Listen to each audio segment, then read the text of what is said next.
பரலோகம் ஒரு தரிசனத்தை வைத்திருக்கிறது. உங்களுடைய குடும்பத்தை குறித்து தேவன் ஒரு திட்டத்தை வைத்திருக்கிறார். ஒன்றுமே நடக்க மாட்டேங்கிறது. நான் பாடுபடுகிறேன், வேதனையை படுகிறேன், என்னை விசாரிப்பார் இல்லை, கவலைப்படுவார் இல்லை. ஆனால் உங்களை தூக்கி சுமக்கிற நல்ல நேசர் ஒருவர் இருக்கிறார். இக்காலத்து பாடுகள் இனி வருகிற மகிமைக்கு அது ஒப்பானது அல்லவே அல்ல. கர்த்தர் ஏற்ற காலம் வரும்போது உங்களுடைய தலையை கர்த்தர் உயர்த்தி வைப்பார். அழுது புலம்புவதை நாம் நிறுத்தி விடுவோம்.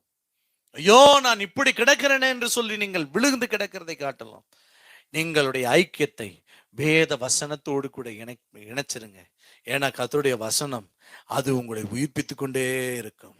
உங்களுடைய கண்ணீரை துடைக்கும், உங்களுடைய பலவீனங்களை மாற்றும், உங்களுடைய அழுகையை மாற்றிவிடும். வேத வசனங்கள் உங்களுக்கு நல்ல ஆலோசனையை கொடுக்கும்.